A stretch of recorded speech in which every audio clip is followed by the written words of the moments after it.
నర్మద చాలా సీరియస్గా శ్రీవల్లి దగ్గరికి వస్తూ ఉంటుంది. శ్రీవల్లి అయితే చక్కగా బట్టలారేస్తూ ఉంటుంది.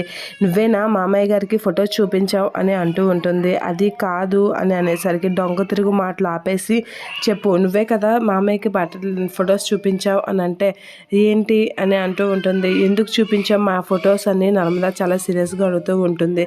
ఇక నర్మద అయితే చాలా సాఫ్ట్గా మాట్లాడడానికి చూస్తూ ఉంటుంది శ్రీవల్లి నర్మదతో. నర్మద అయితే దొంగ తిరుగు మాటలు ఆపేసి చెప్తావా చెప్పవా అని అనేసరికి అవునే నేనే చూపించాను ఏంటంట అని శ్రీవల్లి రివర్స్ అయ్యేసరికి ప్రేమ వేదవతి అయితే అలా చూస్తూ ఉంటారు ఏం జరుగుతుందా అని.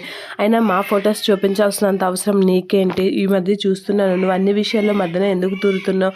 నీకేం సంబంధం ఉందని ఈ విషయాల్లో దూరుతున్నావు అని అడిగేసరికి నాకేం సంబంధం ఉందని అడుగుతున్నావా? నేను ఇంటికి పెద్ద కోడల్ని అని అనేసరికి నువ్వు ఇంటికి పెద్ద కోడలైనా నీకన్నా ముందు నేను ఇంటికి కోడలుగా వచ్చాను, ఆ విషయం గుర్తుపెట్టుకో అని నర్మద చాలా చాలా సీరియస్గా అంటూ ఉంటుంది శ్రీవల్లితో.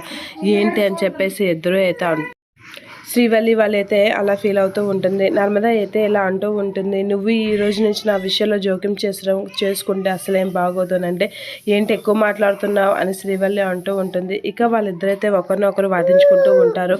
అలా వాదించుకుంటూ ఏంటి ఎక్కువ మాట్లాడుతున్నావు, నువ్వు నాకన్నా గొప్ప అనుకుంటున్నావా, ఏంటి ఎక్కువ చేస్తున్నావు అని అనేసరికి శ్రీవల్లి కూడా ఏంటి అని చెప్పేసి అంటూ ఉంటుంది. అలా ఇద్దరు ఒకరికొకరు అయితే మాట్లాడుకుంటూ ఉంటారు.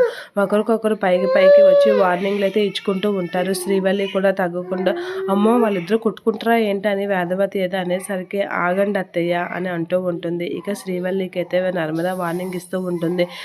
శ్రీవల్లి కూడా తగ్గకుండా నర్మదతో మాట పెంచుతూ ఉంటుంది. అలా ఇద్దరు మాట పెంచుకొని గొడవలు ఆడుకుంటూ ఉంటారు. అదంతా చూసి ప్రేమ నవ్వుకుంటూ ఉంటుంది. ఇక వేదవతిని అయితే వాళ్ళ దగ్గరికి వెళ్లకుండా ఆపుతూ ఉంటుంది.